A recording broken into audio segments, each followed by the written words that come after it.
ఏంటిది? మీ పాస్పోర్ట్లు, flight tickets. మీరు వెంటనే ఇండియా వెళ్ళిపోండి. ఏంటి సార్ సడన్గా ఏమైంది? ఏమైందో నీకు తెలీదా? నేను మీకు ముందే చెప్పాను, ఇక్కడ అమ్మాయిల జోలికి వెళ్ళకూడదని. నువ్వు నందిని ప్రేమించావు. అసలు నందిని ఎవరో తెలుసా? టెక్సాస్లో ఉన్న నా ఫ్రెండ్ కూతురు. నా మీద నమ్మకంతో వాడు ఆ అమ్మాయి బాధ్యతను నాకు అప్పగిచ్చాడు. నువ్వు నందిని ప్రేమించావన్న విషయం వాడికి తెలిస్తే నిన్నే కాదు నన్ను కూడా షూట్ చేసి పారేస్తాడు. అందుకే మీరు ఇమీడియట్ గా ఇక్కడి నుంచి వెళ్ళిపోండి. చెప్పే ప్రభా, నన్ను లవ్ చేస్తున్నానని చెప్పే ప్రభా. ఏంటి సార్ మీరు మాట్లాడేది? నేను నందిని లవ్ చేయడం ఏంటి సార్? అది పెద్ద లూజ్ సార్, లూజ్. మ్యూజిక్ పిచ్చిది, అందుకే మా వెనకాల తిరిగింది. అయినా మేము ఇక్కడికి వచ్చింది డబ్బు సంపాదించడానికి సార్, లవ్ చేయడానికి కాదు.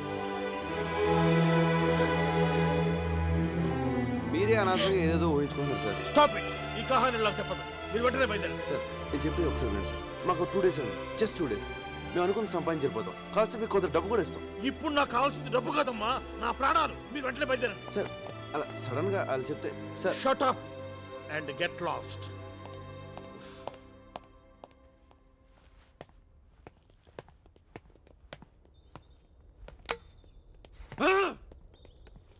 అదేంట్రా, నందిని ప్రేమించావు కదా, అంత ఘోరంగా మాట్లాడా? అంతకంటే ఘోరంగా మీరు నాతో ఒట్టించుకోలేదా? సారీరా, ఆ బూచిగాడికి భయపడి నాతో ఒట్టించుకున్నారు. రే అది కామెడీ పీస్ రా. నందినికి ఐ లవ్ యూ చెప్పకూడదు అన్నారని తనతో చెప్పించుకుందాం అనుకున్నాను. నందినికి మనసులో ఆల్రెడీ నా మీద లవ్ స్టార్ట్ అయిందిరా, అది తనతోనే చెప్పించుకుందాం అనుకున్నాను.